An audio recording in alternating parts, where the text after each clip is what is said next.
So my channel has always been budget oriented, so it's not really surprising to me that whenever I reviewed the $500 genuine Chris Reeve large Sebenza 31, that the video did not perform well on my channel. As of the time of this video, it's got like 91 views, okay, compared to my Ozark Trail Elevation and Valor review, which is like 93,000, something like that. It's very plain to see that my viewers are still budget oriented. Now that doesn't mean that I won't still review nicer, higher end stuff like the Chris Reeve Sebenza, maybe some Hinders in the future, maybe something else, who knows. It's definitely possible. However, it does show where my viewer base is and what y'all are more interested in seeing. Which is why today, we're not looking at another Chris Reeve, but we are looking at something that wants to be a Chris Reeve pretty damn bad, and probably gets closer than I think Chris Reeve would be comfortable with, and that is a green Thorn. This is the green Thorn Inkosi clone. Now I make that distinction because if you haven't seen my my video, that breaks down the difference between homages, copies, clones, and counterfeits. Okay, send in the clones. Go watch that video. I break down the differences and the nuance between those different categories. This is not a counterfeit. It has no Chris Reeve markings, never claims to be a Chris Reeve. It simply stole the design, which is still up to you whether or not you're okay with it ethically. I'm not here to preach about that. That's a personal decision you have to make. It has nothing to do with me. Okay? But this is the clone. They do also make a counterfeit version. Okay? In fact, I have a green Thorn counterfeit Sebenza right here. And yeah, this will get its own video at some point, as well as a full Clone Wars episode where I compare it side by side with the real Sebenza. But as you can see, by comparison, we don't have a CR logo. We don't have anything that says Idaho made. We don't have any of that. So this is a clone, not a counterfeit, which personally I am a whole lot more okay with. And I want to quickly say that this $80 clone is way closer to that $500 high-end semi-custom than it has any right to be. Okay? Now, let me establish this. Am I saying this knife is every bit as good as that Chris Reeve? No. It doesn't have the same level of overall fit and finish. It doesn't have the same level of incredible tolerances. It doesn't have the same performance of blade steel. But for $80, this thing is punching so far above its weight class that it's not even funny. Genuinely, I'm not sure how they get it this damn good for this cheap. And quite frankly, this damn close for this cheap. Because while it's not as good as that Chris Reeve, it's closer than you might think. Let's move the CR out of the way and talk about this knife. Okay? So what we have here is a 3.6-inch Tanto blade made in the same way that Chris Reeve makes his Tantos. That kind of chiseled tip, as you can see. Wonderful carving design, and I have used this for wood carving. It's done incredibly. Fantastic blade shape. Love the Chris Reeve Tantos. And in this case, it's made out of VG10. And Green Thorn is confident in that. They are telling you, test it. They say in their descriptions, test it. The metallurgy results will show that it is VG10. And it is damn good VG10. Okay? Let me go ahead and grab a piece of paper here, because I've mentioned in many videos that I subject all of my knives to cardboard cutting as well as everyday carry to see how good the steel is. This not only went through my 75 cut through medium thickness cardboard, as all lower and medium grade blade steels are subjected to, but I took it further and actually broke down 112 cuts through cardboard, and I only stopped there because that's all I had left. I didn't have any more. So how's the edge after that? Look at how clean that slicing.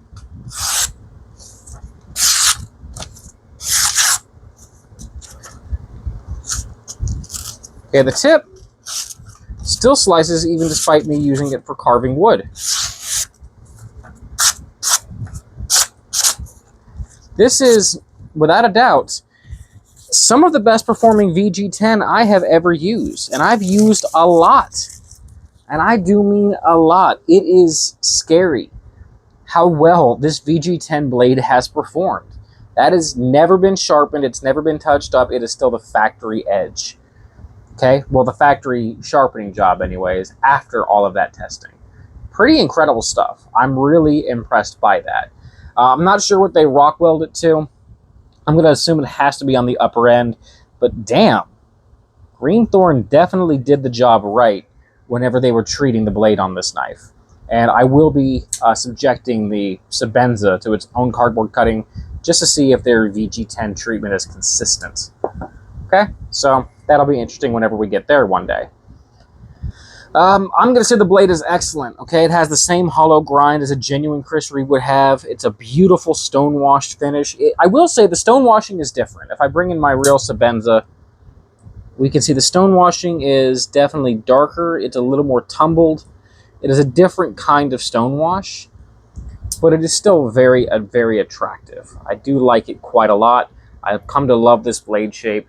It would be damn effective as a self-defense weapon. We've got pretty decent reach. That tip is crazy sharp despite being super robust and thick, and this is a thick blade because this thing is designed to be beat. I mean, the Sebenza is built to be a workhorse, but the Inkosi and the Unumzam are built to be seriously thrashed, and this does a very good job cloning the Inkosi. It really does. So I love the blade on here. I think it's fantastic. Yeah, that tip penetrates very well through clamshell packages and bubble mailers and boxes. The secondary point here, these Tantos are really popular, or Tantos as a whole are popular because you just use that secondary point like belly and go along the tape line on cardboard boxes and just split them open effortlessly. This thing has done really well as an everyday carry blade, as a utility blade, and I have no doubt it would work really well as a self-defense blade. The knife comes out nice and fast, and by the way, before we get there, it is perfectly centered, as you can see, and it comes out super easy, okay? These thumb studs, despite being very similar to a Sebenza, they're just different enough that they are a lot more comfortable to use. I don't have any problems deploying this. I have never misfired with this. Whereas, I slip off my Sebenza sometimes. I'm able to get very good purchase on these thumb studs and whip the knife out fast. And the lockup is bank vault tight. I have no play side to side, no play up and down on this TC4 titanium frame lock. By the way, there's our lock engagement. By comparison, again, I'll bring in my Sebenza just for comparison. You can see it's actually a little bit earlier than on my Sebi.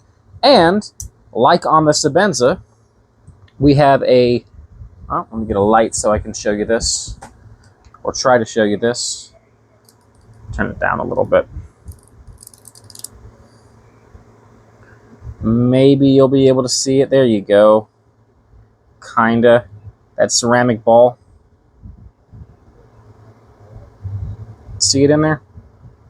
That ceramic ball, which is what interfaces with our blade tang in order to prevent the steel tang of the blade from mushing on that titanium frame lock. It also acts as our ball detent, because you can see it's going to rest in that detent slot, just like a real Inkosi. The deployment is also super smooth. I mean, it's not hydraulic like a Sebenza would be, but real Inkosis don't have the same hydraulic feel because they're not built with the same level of hand-tuned tolerance that Sebis are. But man, this thing comes out fast. It locks up tight. It is smooth as can be. I'm very impressed with that. Very thick piece of titanium there too. I might have called it 6AL4V. TC4, it's the Chinese equivalent of 6AL4V. The exact same composition, sometimes called grade 5 titanium. Okay, 4.8-inch long handle. Already mentioned what it's made out of, and again, we're mimicking that Sebenza 25 Chris Reeve Inkosi style design. It is ergonomic as all hell. It's not as aggressively finished. Like on a reel, we have a little bit more traction versus here. What's interesting is that on the Green Thorn Sebenza, we actually have more traction, but this has had more pocket time, so it's probably just worn down. I'm going to say low, maybe low to medium traction on that titanium handle. It is attractive though, and you can see the way it's contoured and chamfered. That leads to the excellent ergonomics. Now, in my experience, comparing just the real versus the fake Sebenza, they probably didn't get everything perfect on the Inkosi, because you can see there's differences in how the real one's channeled compared to the Green Thorn. I would imagine if you had put a real Inkosi next to this, you would see similar differences, but I don't care. It's very, very comfortable in the hand. No hot spots whatsoever, so I have no complaints with how it's done. The jimping top side is cut very effectively, and our thumb locks into that with no problem whatsoever. The traction is outstanding. Flow through design, so it's very easy to maintenance and clean out. And we have a pocket clip that doubles as an over travel stop because of where it's positioned on the handle. Also made out of titanium, by the way, and doesn't flare up too much towards the end there. So really solid stuff, very good tension. I'll show you how this thing rides. Okay, it buries nice and deep, but still leaves you something to extract it with, which is personally what I tend to prefer in my everyday carry knives. Bring over my little drug dealer scale and show you the weight, which I believe is 5 ounces on the dot. Yep, 5 ounces even. Pretty solid stuff. I mean, I have nothing negative to say about this other than, yeah, they stole Chris Reeve's design. But before everyone jumps up and gets in arms over this, how many companies have made copies, clones, stuff like that of Sebenzas? So this company copying or cloning the Inkosi, well, they also do make counterfeits. It's kind of the okay knives conversation I've had with everybody before on my 229 video. Okay, keep that in mind. It's up to you what you determine to be okay or not.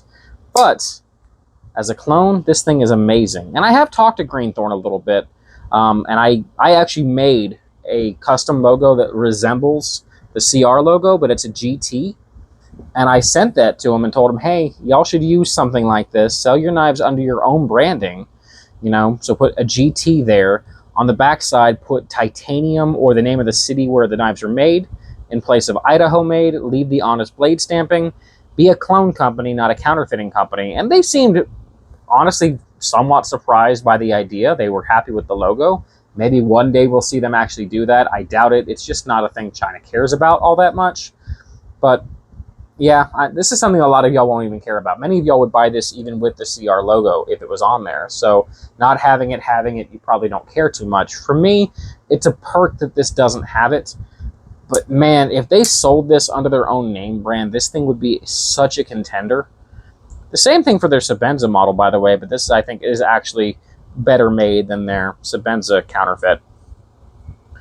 Fantastic freaking knife. The build quality is every bit as good as anything from, I mean, name a company. This thing bests my Kaisers, my Civivi. I mean, it's on par with Wii knives in terms of build quality. It really, truly, genuinely is. Is it on par with Chris Reeve? No, it's not.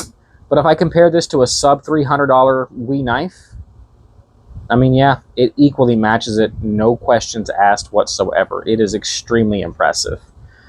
Competitive offerings, I'll bring some in here. Well, you could always go with a real Chris Reeve. In this case, it's a Sebenza, but you could, you know, get a real Inkosi for $500, and you would have a better knife.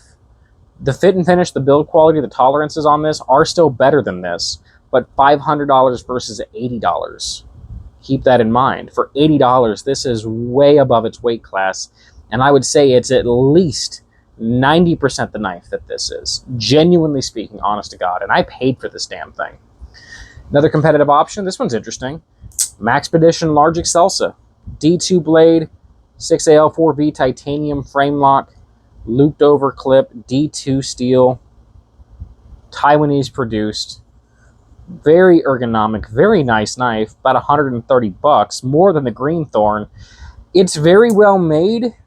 But being objective and honest, the Green Thorn is better made. I like this knife. I love this knife. But it's an option. In the same world of cloning, we've got that Grow EF225, what I call the SVF. TC4 titanium frame lock, D2 steel blade. Very much cloning the Strider SMF. Really nice knife. Exact same price range, $80. Very good knife. Overwhelmingly outstanding knife. This does beat this any day of the week, being honest, but it's worth mentioning. And the last competitive option I'll bring in, the O-Knife Duron. I really need to review this thing. I love this knife. Nitro V steel, aluminum frame lock, wonderful deep carry looped over clip, incredible ergonomics, super smooth and fast deployment, great lockup. Price tag is pretty close to this. And by the way, this has also undergone the same cardboard cutting. Okay, I've done more than just the 75 cuts, and it's had a lot more than just standard EDC use. Never sharpened it. So we're snagging a little more than that VG10, but it's pretty damn good. Pretty damn good considering how much it's been put through. I would say it's probably the most equal competitor against the Green Thorn. Again, speaking honestly, the build quality of the Green Thorn is a bit nicer, but, you know, you don't have the moral dilemma with this one. Worth mentioning, it's a worthy competitive option. The Green Thorn Inkosi. It is a killer knife. I just wish to God that they would put their own branding on it. At least this one's blank, it's sterile. I have no problem buying a clone, that's fine. But I'd like to see Green Thorn take some pride in their knives by stamping them themselves, because this deserves to be advertised for exactly what it is. An amazing, high quality, incredible value folding knife that not only is a clone, but it's a genuine contender against the very items that it is aspiring to imitate.